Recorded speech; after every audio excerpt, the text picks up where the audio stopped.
Hello everyone, welcome to G centric. और power system में जो यूनिट 2 है ट्रांसमिशन लाइन बहुत ज़्यादा इंपॉर्टेंट है। गेट के एग्जाम में बहुत ज़्यादा क्वेश्चंस यहाँ से आते हैं। ठीक है, अब देखिए क्वेश्चन पूछने का जो तरीका है वो अब थोड़ा सा बदला है। ट्रांसमिशन में ज़्यादातर कन्वेंशनल टाइप के प्रॉब्लम आपको बहुत पुराने साल में दिखेंगे जब आपका फिजिकल केलसी था, बट अब जब से वर्चुअल केलसी आया 2016 के बाद से, तो ट्रांसमिशन में बहुत ही ईजी तरीके के क्वेश्चन पूछे गए हैं।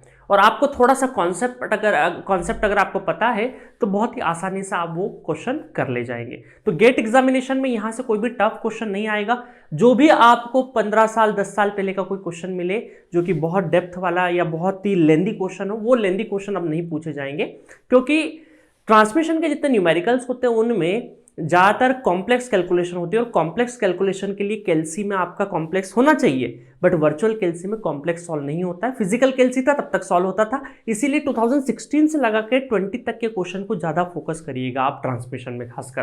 ठीक है, चलिए इस ट्रांसमिशन लाइन को मैंने 4 हिस्सों में डिवाइड किया। बहुत ध्यान से सुनिएगा इस पूरे रिविजन सेशन को, आप बहुत अच्छे से पूरा का पूरा ट्रांसमिशन डाइजेस्ट कर ले जाएंगे बहुत ही ईजी तरीके से। और जो मैं क्वेश्चन बताऊं वो क्वेश्चन आपको करना है सिर्फ और सिर्फ। चलिए, तो ट्रांसमिशन लाइन में जो पहला सेगमेंट है हमारा ट्रांसमिशन लाइन पैरामीटर्स। ठीक है, लाइन पैरामीटर्स में हम लोगों ने क्या डिस्कस किया है। लाइन पैरामीटर में वैसे तो ज्यादातर स्टूडेंट को 3 ही पैरामीटर याद होते हैं, बट होते हैं 4, आर, एल, सी और जी। शंट लीकेज की वजह से, शंट में जो इंसुलेटर्स वगैरह होते हैं वहां पे लीकेज की वजह से शंट कंडक्टेंस भी बनता है, बट ज्यादातर इसको हम लोग नेग्लिजिबल मान के चलते हैं। इस पैरामीटर को नेग्लिजिबल मान के चलते हैं, सिर्फ 3 पैरामीटर को पढ़ते हैं। रेजिस्टेंस, ठीक है, देखिए मैं ब्रीफ समराइज कर देता हूं। जो रजिस्टर होता है, जो भी ट्रांसमिशन लाइन है वो हवा में तो हो नहीं रहा है, किसी न किसी मटेरियल का बना है, तो अगर वो किसी मटेरियल का बना है तो उसमें रजिस्टिविटी भी होगा, लेंथ भी होगा, फिजिकल लेंथ भी होगा, और एरिया ऑफ क्रॉस सेक्शन भी होगा। अगर ये 3 प्रॉपर्टी, इसका मतलब रेजिस्टेंस है। ठीक है, मैग्नेटिक नेचर है, मैग्नेटिक फील्ड है, इसका मतलब वहां पर क्या होगा, इंडक्टेंस भी होगा। और 2 लाइन है, ग्राउंड है, सब कुछ है, तो 2 कंडक्टिंग प्लेट्स के बीच में कोई भी डाइलेक्ट्रिक मीडियम हो तो एयर भी एज अ डाइलेक्ट्रिक काम हो सकता है, तो वहां पर भी कैपेसिटेंस नेचर एग्जिस्ट करेगा। ठीक है, तो ये आरएलसी 3 ट्रांसमिशन लाइन के पैरामीटर है। इन तीनों में जो सबसे ज्यादा क्वेश्चन पूछे जाते हैं, क्योंकि अल्टीमेटली हम क्वेश्चन करने के लिए बैठे हैं, आप कितना भी थ्योरी मन चाहे जितना भी पढ़ लो, अल्टीमेटली आपको एग्जाम वाले दिन क्वेश्चन करना है। तो जो न्यूमेरिकल आएंगे सबसे ज्यादा न्यूमेरिकल आपके कहां से आते हैं, इंडक्टेंस से पूछे जाते हैं। सबसे ज्यादा न्यूमेरिकल आपके इंडक्टेंस से पूछे जाते हैं। क्यों? उसका रीजन भी है कि जो ओवरहेड ट्रांसमिशन लाइन है उसमें इंडक्टेंस सबसे ज्यादा डोमिनेटिंग होता है अमंग 3 पैरामीटर, अमंग 4 पैरामीटर भी बोल सकते हैं। ठीक है, तो जो इंडक्टेंस के डोमिनेंस की वजह से जो क्वेश्चन भी आएगा आपका इंडक्टेंस से ही सबसे ज्यादा पूछा जाएगा।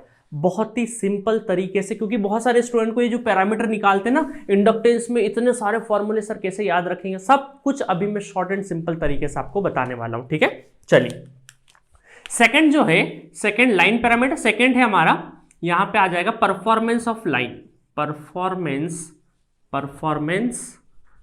Of line. अब देखिए परफॉर्मेंस ऑफ लाइन में हम लोगों ने 2 चीजों पे ज्यादा फोकस किया है, efficiency and voltage regulation, efficiency and voltage regulation, इन दोनों चीजों के बारे में हम लोगों ने परफॉर्मेंस ऑफ लाइन में डिस्कस किया है। थर्ड है हमारा पावर फ्लो इक्वेशन, बहुत ही इंपॉर्टेंट, पावर फ्लो इक्वेशन। ये जो पावर फ्लो इक्वेशन है ना, ये आपकी जो नेक्स्ट यूनिट है आपकी voltage control power factor improvement, तो वहां पर भी ये इक्वेशंस बहुत ज्यादा हेल्प करने वाली है। ठीक है, तो पावर फ्लो इक्वेशन में हम लोगों ने एक्टिव पावर और रिएक्टिव पावर, सेंडिंग एंड और रिसीविंग एंड, दोनों साइड की जो इक्वेशंस है उनको डिराइव किया है और उनके ऊपर हम लोगों ने क्वेश्चन देखा है। तो चौथा पॉइंट है हमारा, देखिए ये जो 1 2 3 है ना, यही गेट के एग्जाम से इंपॉर्टेंट, गेट के एग्जाम पॉइंट ऑफ व्यू से इंपॉर्टेंट है। जो 4th लिख रहा हूं वो ज्यादा इंपॉर्टेंट नहीं है, पावर सिस्टम ट्रांजिएंट्स। तो यहां पे स्विचिंग सर्जेस और लाइटनिंग स्ट्रोक्स वगैरह के इंटरनल एक्सटर्नल ट्रांजिएंट्स क्या होते हैं सबके बारे में मैंने डिस्कस किया है, बट गेट के हिसाब से बहुत ज्यादा इंपॉर्टेंट नहीं है। ठीक है, गेट के हिसाब से सिर्फ और सिर्फ फर्स्ट, सेकेंड, थर्ड, इन तीनों से क्वेश्चन आने की पॉसिबिलिटी बहुत ज़्यादा होती है। ठीक है, अब देखिए लाइन पैरामीटर से पिछले आई थिंक दो साल से क्वेश्चन नहीं है, उसके पहले क्वेश्चन आया था, तो हो सकता है इस साल यहाँ से क्वेश्चन पूछने की पॉसिबिलिटी बन सकती है। ठीक है, बहुत ही सिंपल तरीका क्वेश्चन पूछा जाता है, बहुत ही डेप्थ वाला क्वेश्चन नहीं पूछा जाएगा, हल्का फुल्का क्वेश्चन पूछा जाएगा। तो ये शुरू के जो 3 पॉइंट्स है, इनमें इन्हीं के ऊपर सबसे ज्यादा हमारा फोकस रहेगा इस रिवीजन सेशन में, क्योंकि क्वेश्चन यहीं से आएंगे।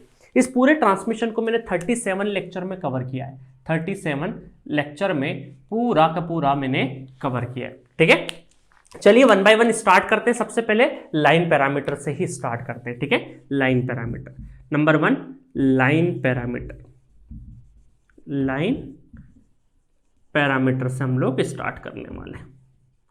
ठीक है, चलिए अब लाइन पैरामीटर में सबसे पहले मैं देखिए नॉर्मल इंट्रोडक्शन अगर मुझे देना है तीनों का, तो हम ये बोल सकते हैं कि रेजिस्टेंस जो है वो रो L बाई ए है, ये रेजिस्टेंस है हमारा। इंडक्टेंस अगर देखें तो N5 बाई आई, ये हमारा flux linkage two upon current, तो ये क्या हो जाएगा, इंडक्टेंस हो जाएगा। और कैपेसिटेंस कितना हो जाएगा, एप्सिलॉन ए अपॉन डी।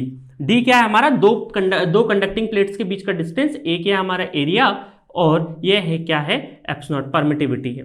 ठीक है, परमिटिविटी हम लोग इस तरीके से बोल सकते हैं कि एब्सोल्यूट परमिटिविटी और रिलेटिव परमिटिविटी।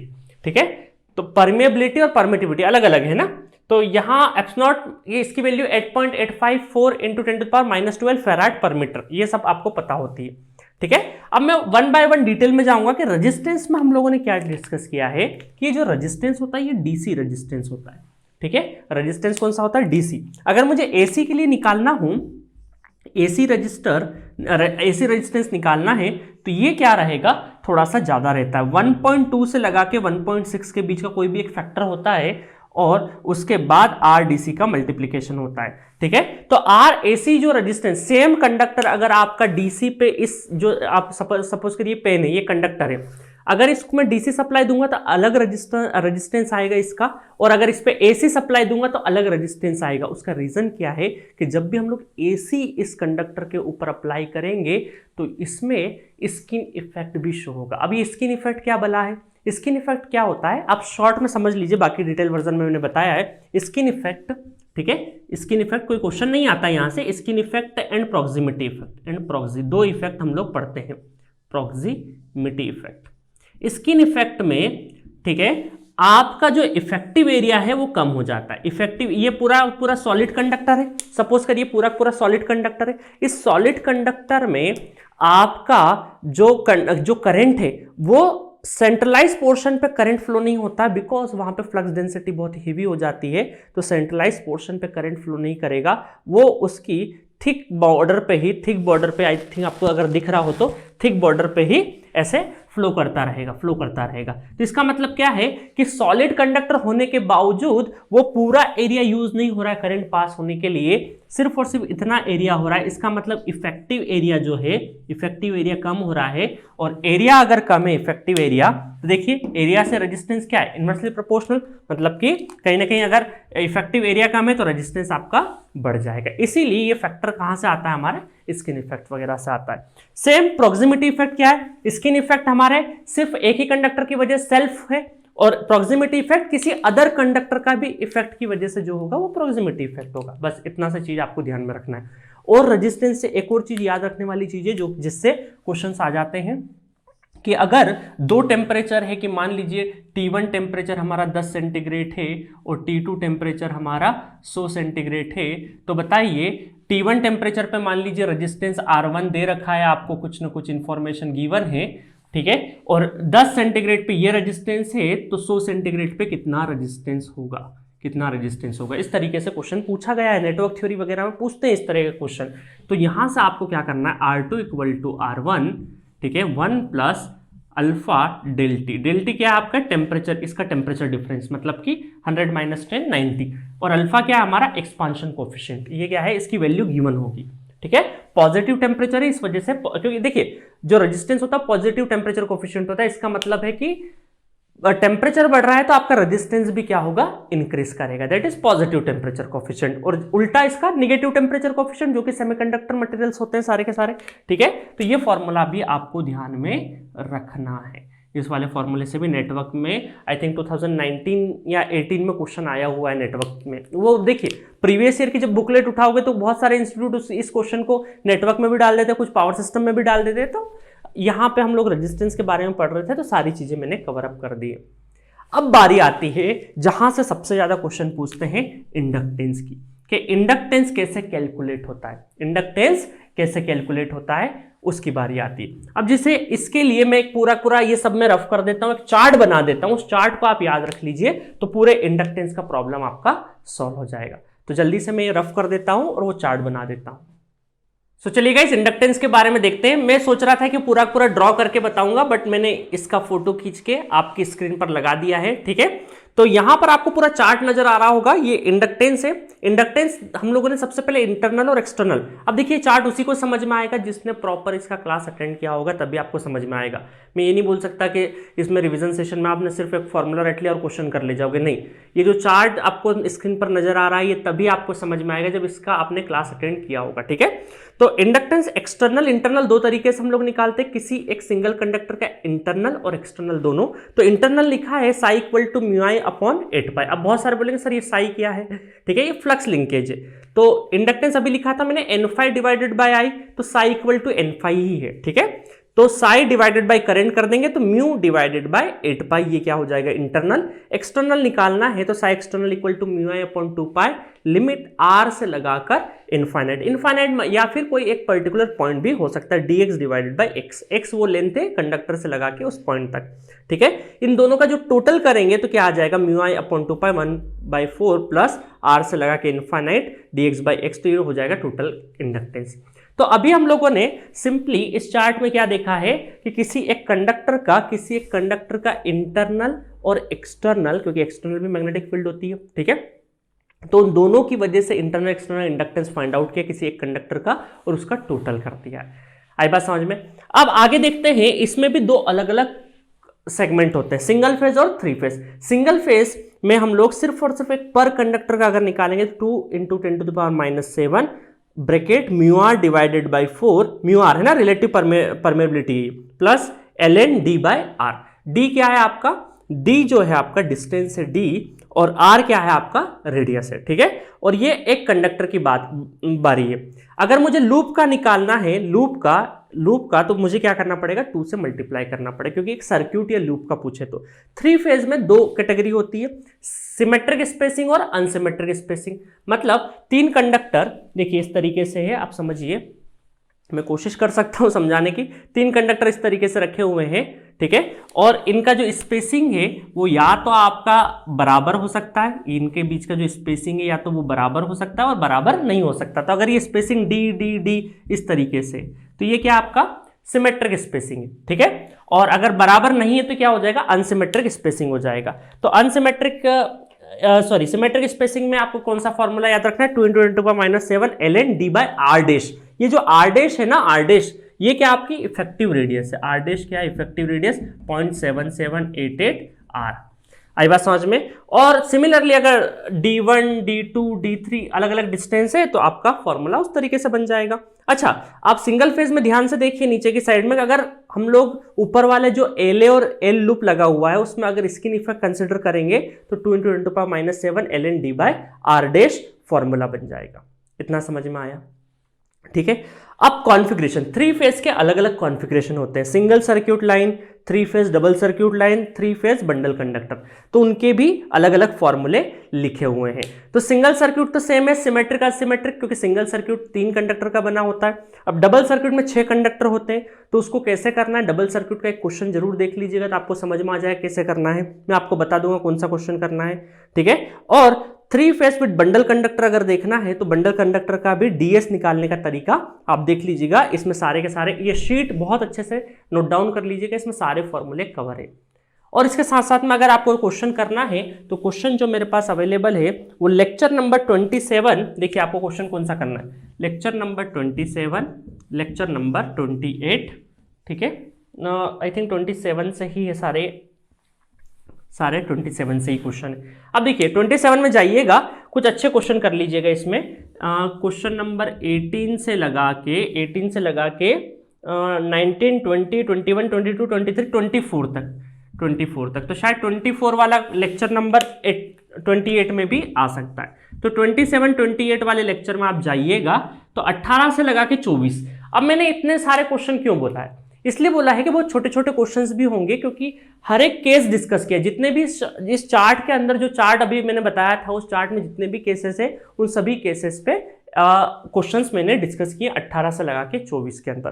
ठीक है, और खासकर क्वेश्चन नंबर 23 और 24, ये दोनों क्वेश्चन जो है आपके, वो ये तो हमारा किस पे है? डबल सर्क्यूट लाइन पे। ये किस पे है? डबल सर्क्यूट लाइन पे क्वेश्चन, डबल सर्क्यूट लाइन पे। तो डबल सर्क्यूट लाइन वाला क्वेश्चन ध्यान से करिएगा, ये आपके गेट एग्जामिनेशन में नहीं आएगा क्योंकि बहुत ज्यादा लेंदी प्रोसेस वाला हो जाता है। और 24 जो है वो टेलीफोनिक लाइन के ऊपर है कि अगर टेलीफोनिक लाइन के साथ क्या फॉर्मूला बनेगा तो उसके ऊपर क्वेश्चन है। तो यूनिक क्वेश्चन है 24।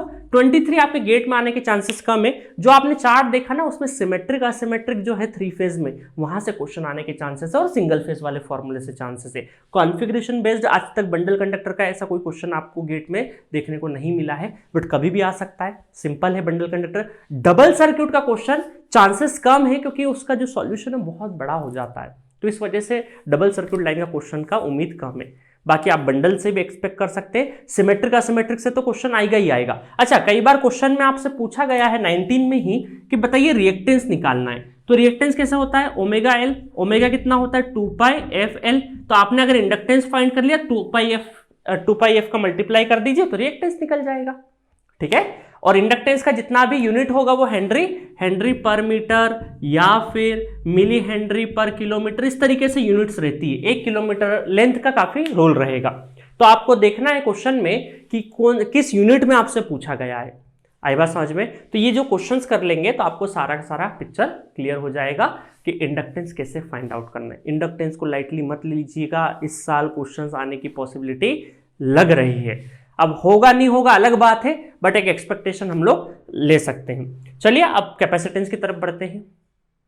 सो चलिए गाइस, कैपेसिटेंस के बारे में देखते हैं। उसकी भी एक इमेज लगा दी है मैंने, सारा लिखने की बजाय एक फोटो लगा दिया है। देखिए इसमें capacitance in a single phase configuration, पहला हेडिंग है आपका CAB मतलब क्या है कि दो कंडक्टर्स के बीच का अगर हमें कैपेसिटेंस निकालना है तो pi epsilon r ln d/√r × r1, मगर दोनों का रेडियस अलग अलग है तो, और दोनों का रेडियस अगर बराबर है तो क्या हो जाएगा? सिंपली r हो जाएगा। तो ये फॉर्मूला आपको ध्यान रखना CAB का।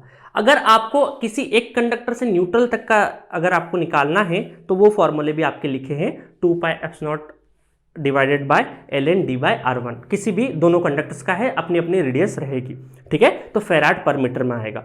3 फेज में अगर देखें तो सिमेट्रिक स्पेसिंग के लिए 2πε0 ln d/r। इसमें इफेक्टिव रेडियस नहीं चलती क्योंकि चार्ज आपका तुरंत ही क्या हो जाता है, आपका सिर्फ और सिर्फ एक्सटर्नल ही रहता है।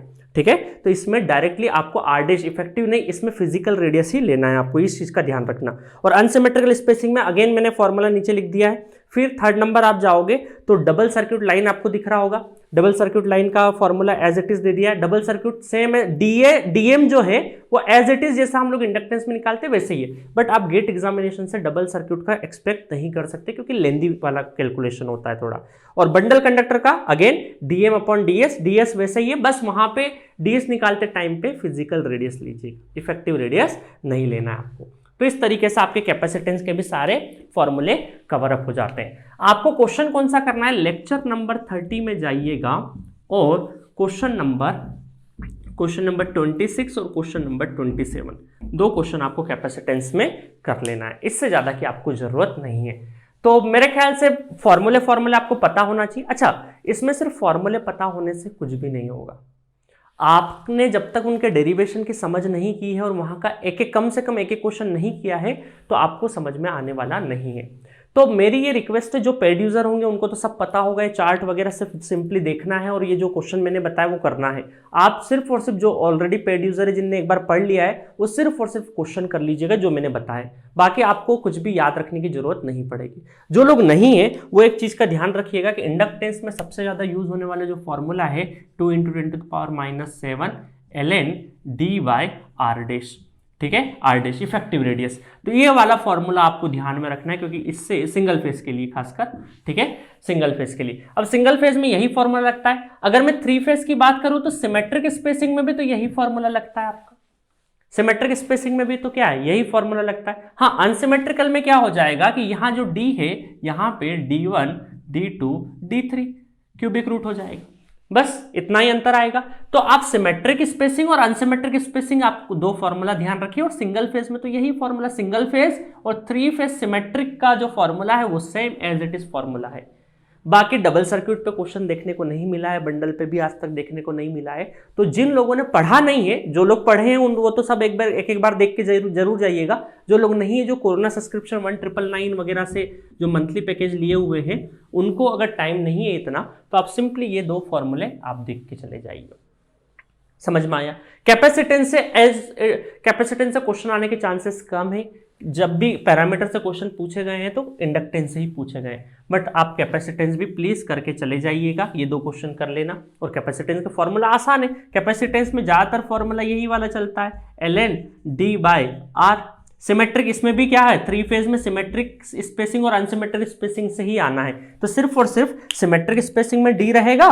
और देखिए, सिमेट्रिक स्पेसिंग का मतलब है कि अगर ये तीनों बराबर हो गई तो सिंपली d रखना है। बराबर नहीं है, d1 d2 d3 है, तो आपको क्या करना है, cubic root d1 d2 d3 का क्यूबिक रूट हो जाएगा, बस ये रखना है। तो ये कैपेसिटेंस, ये आपका कैपेसिटेंस पर फेज निकलेगा। हमेशा ओमिक वैल्यू हो गए या जो भी पैरामीटर है वो सब के सब पहले पर फेज में हम लोग काउंट करते हैं, पर फेज में निकालते हैं। ठीक है, फेराड पर मीटर या फिर पर किलोमीटर, मिली फेराड, माइक्रो फेराड, ध्यान रखिएगा। फेराड पर मीटर पूछ रहा है या मिली फेराड पर मीटर या फिर माइक्रो फेराड पर मीटर या फिर मिली फेराड पर किलोमीटर, तो यूनिट का खासा ध्यान रखना है आपको कि किस यूनिट में पूछा है।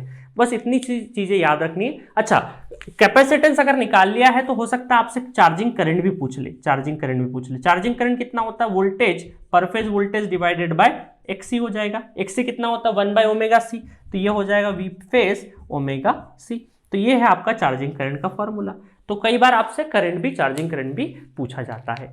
तो इससे ज्यादा की आपको जरूरत नहीं पड़ेगी। सिंपल वाले फॉर्मूले, सारे जरूरी नहीं कि केसेस आपको पता ही हो। आप सिंपली सिंगल फेज का ध्यान रखिए और 3 फेज के सिमेट्रिक असिमेट्रिक का ध्यान रखिए। बाकी bundle conductor, single circuit line, double circuit line, यहाँ से क्वेश्चन पूछने की पॉसिबिलिटी बहुत कम है। मैं जीरो नहीं बोल रहा हूँ, बहुत कम बोल रहा हूँ, क्योंकि किसी दिन आ गया तो आप ही मेरा वीडियो निकालेंगे, सर आपने तो बोला था कि, है ना। कयास लगाया जा सकता है, अंदाजा लगाया जा सकता है, बट एग्जैक्ट पेपर के बारे में कुछ भी नहीं बोला जा सकता है। तो जो ऑलरेडी पेड यूजर है, जिनने पूरा बहुत अच्छे से पढ़ा है, तो एक बार नजर सब पे लगाना, है ना। बट जो लोग अभी कोरोना सब्सक्रिप्शन से पढ़ रहे हैं, टाइम नहीं है, तो वो कम से कम इतना चीज तो आप करके जाइएगा, क्योंकि क्वेश्चन आने की पॉसिबिलिटी है। तो इस तरीके से हमारा लाइन पैरामीटर फिनिश हो जाता है। ठीक है, लाइन पैरामीटर आई थिंक मैंने 19 से लगाकर 30 लेक्चर के बीच में, लेक्चर नंबर 19 से लगाकर लेक्चर नंबर 30 तक डिस्कस किया है। ठीक है, तो ये नंबर भी मैंने बता दिए, 19 से लगाकर 30 के बीच में लाइन पैरामीटर के बारे में डिस्कस किया है। अब ट्रांसमिशन लाइन में जो नेक्स्ट सेगमेंट है उसकी तरफ हम लोग बढ़ेंगे, जो कि आपका क्या है, परफॉर्मेंस ऑफ लाइन।